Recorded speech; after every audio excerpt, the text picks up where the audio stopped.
আপনার কখনো ভয় হয় না আপনার ভবিষ্যৎ নিয়ে? আমার দুনিয়ার সমস্ত এনার্জি, সাহস, শক্তি এটা আমার আব্বার কাছ থেকে পাওয়া।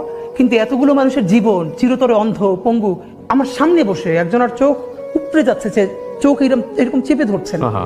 ওর মাকে যখন আয়না করে নিয়ে আসছে তখন ও খুব ছোট, ওরেও নিয়ে আসছে সাথে।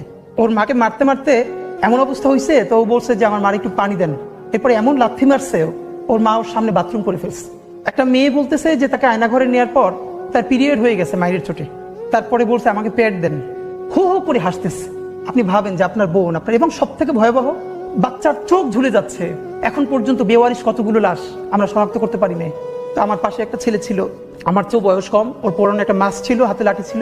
তো হঠাৎ করে দেখি ও আমার মনে হয় একটু দূরে ছিল, লুটিয়ে পড়েছে।